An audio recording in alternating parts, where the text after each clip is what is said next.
So what is up, guys? Nick here, helping you to master your technology, and welcome to the iPhone 8 Plus 1 month later experience. So a little disclaimer, I did a full review, professionally edited, cut, all that stuff, you know, it looked good.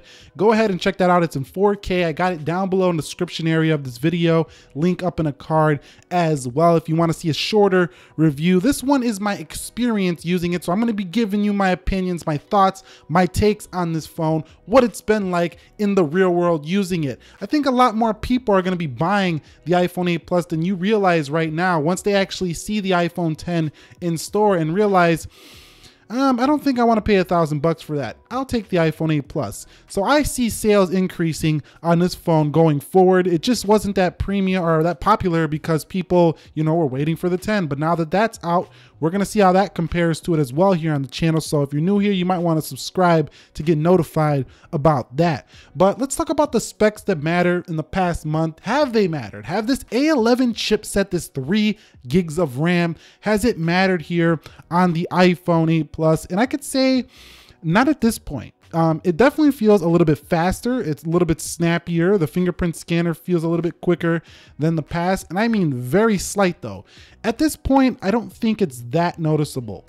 I think going forward, this A11 is going to tear through the future iOS versions, but we'll see how that goes as well. I did notice that if I did video editing 4K 60, this thing was just a monster. So in terms of video editing, rendering, get one of these. You're going to be very happy, or any of the new iPhones with the A11 Bionic chip. But you know, 3 gigs of RAM, like I say, multitasking was stellar here.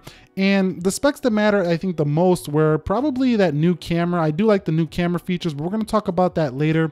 The battery life, we'll talk about more later, but that went down in specification, but that also increased. So design, what about the body, the build, and the design of this phone right here?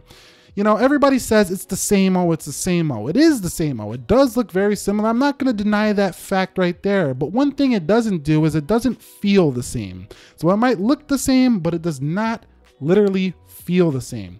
That glass makes all the difference on the rear, and it's felt day to day. Apple has also added a little weight. I mean, they had no choice when it comes to adding glass to a phone. So this phone feels weighty, it feels premium, but at the same time, using it day to day, it doesn't look 2017. It kind of looks like, you know, 2 years ago or even a year ago with the 7 Plus. So it's kind of a catch-22. You know, on one hand, it feels very, you know, it looks very dated, but on the other hand, it feels very nice.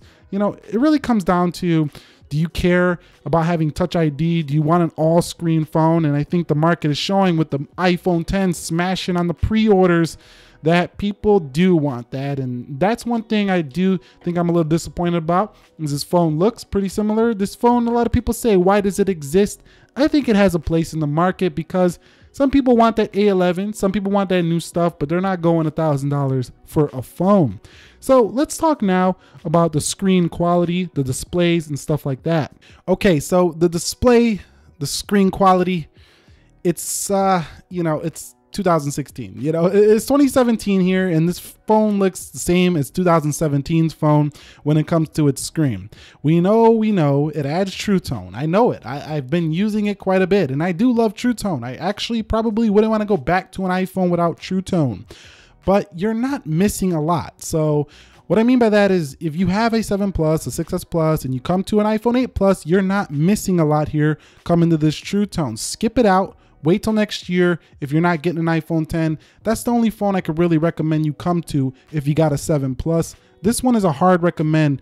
Don't even do it if you got a 7 Plus. Just go straight to the 10 or wait till next year.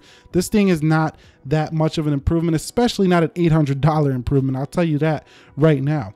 The crispness of the display is just fine. I never found myself asking, well, I really need more sharpness on my display. But one thing I did notice is that when I go back to a Samsung device, my Note 8 or my S8, for example, it just feels like the screen just blew this thing away. Like it's like a sticker on your phone. Like that's how much better it really was. Now, some people don't like AMOLED displays, but some people like LCDs. So it really comes down to your personal preference here. Software, it's been a bottleneck. It's been annoying. It's been, you know, pleasing. So Software, I would sum this phone up as, this goes for iOS 11 across the board for all iPhones, not just the 8 Plus, but for also the 8, the 7 Plus, all of them. It's been, bittersweet. It's been annoying at times, and at times we've loved how smooth and fluid and fast iOS 11 has been. But overall, my experience has been, I would say, quite buggy. The buggiest iOS version I've ever seen, and it's pretty not cool and not very Apple to release a brand new smartphone with buggy software, and I think that's what they did here with the iPhone 8 Plus. But on the whole, it's still, number 2 best software in the world, or number 2 software in the world when it comes to how many people have it installed on their phones. We're talking about Android versus iOS here. And whether you think it's the best or not, that really comes down to your personal opinion. I think it's equal to Android. I think they're equal, but you might not agree with that, but that's okay. I'm talking about my experience here. The software, buggy out the gate. We're going to see how it improves with iOS 11. So if you're buying this 8 Plus, if you're buying it today, it's a little bit buggy. If you're seeing this video later and you're thinking about buying it, I'm sure it's going to be updated by then. Okay, my 1 month experience with the cameras. Now, you guys know how I feel about these cameras if you've been following me for a while now. The cameras on the 8 Plus are extraordinary. They've never let me down. They do extremely well in low light. And I've actually played with the Google Pixel 2, and I think they're actually a little bit better at times than the Google Pixel 2. So that one's up in there. That one is a toss-up here. But this portrait mode, it's pretty fantastic. With all of its features, the contours and all that stuff, let's go to portrait. You can see you got contour lighting. Let me zoom in just a little bit more. Natural lighting, we got contour lighting, stage light mono, studio light. They're pretty cool features. Not all of them work, equal. I think some are better than the others, but at the same time, the camera has produced very warm, very rich, very saturated, nice, natural tone colors. So if you're buying this phone for the camera, don't sweat it. It's going to be a fantastic camera for years to come here on an iPhone 8 or 8 Plus. The front-facing camera also looks a little bit better as well. All right, guys, so what about my experience with the battery life in the past month here on the iPhone 8 Plus? Now, this one is another bittersweet topic for me to talk to you guys about with the 8 Plus, and I'll tell you why. It's amazing battery life on this phone. I mean, this phone is one you want to leave your house with at 100%, and you're knowing you're getting through your day easily with the 8 Plus. This is the one you want to grab. However, if you don't forget, if you forget to charge your phone, you're done. This phone takes forever to charge. Like, it's not a joke. A lot of other reviewers been saying it, and I'm going to come on record and say it as well. It's a joke. This phone is a joke to charge. I mean, even the fast charging is a joke. It's not even fully fast charging. So I picked up our Rav Power just sent out one of these wireless chargers. I will be reviewing that soon, but this thing right here, it really just needs to be updated when it comes to how fast it charges. This thing is slow to charge, so that's why I call it bittersweet.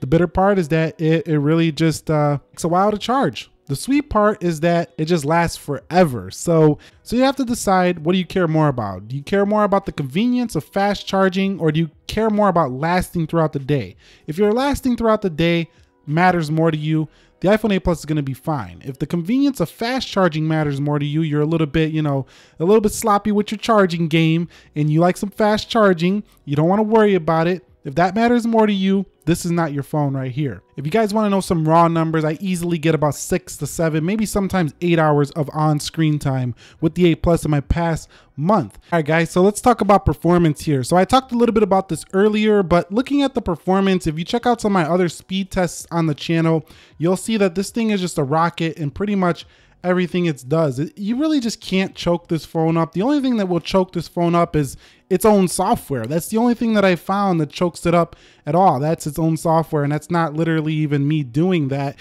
It's just iOS needs a bug fix. Once iOS 11 gets, smooth and fast, this phone is just going to eat up everything on the market when it comes to speed. And that goes for the 8 and the iPhone 10 as well. Both are running the same processor. We're going to have to see how the iPhone 10 performs with a higher resolution display, though I'm sure it's going to be about the same. Now, what about audio and calling with this phone? And I'm happy to report this is a very fantastic phone for both of these purposes. The audio comes out the front and it sounds great. Even the audio that comes out the headphone jack, while it's not a high quality DAC, it sounds pretty good. And the calling experience, the bars held on signal pretty well, and I didn't have a huge issue when it comes to the calling experience. So I like that here on the 8 Plus. I also like on Plus phones in general is the ability to move it into landscape. I always appreciated this feature. And other than that, I mean, it doesn't offer that much more over the smaller 8. The 1080p is noticeable, and the better battery life and the portrait cameras is what you really get here. And I think that has made it feel a touch better than the 8. Not, I wouldn't say more premium, but just like a touch better. It's kind of like, you know, the Galaxy S8 and the S8 Plus, if you ask me. So what is my conclusions here? What is my 1 month experience wrap up? What is my take here? If you're watching this video, more than likely you're either interested in the 8 Plus, you just love watching my videos, or you are, you know, thinking about buying an 8 Plus like today, and you're watching this video or tomorrow or soon, and you need to know if this is the phone for you.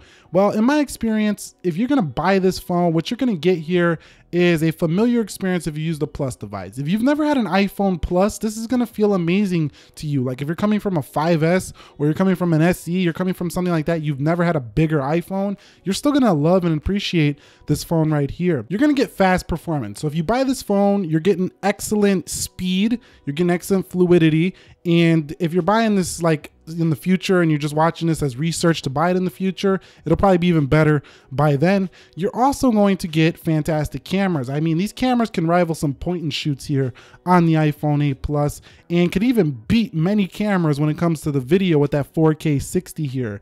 Also, you're gonna get excellent battery life. And other than that, you're gonna get a familiar iOS experience.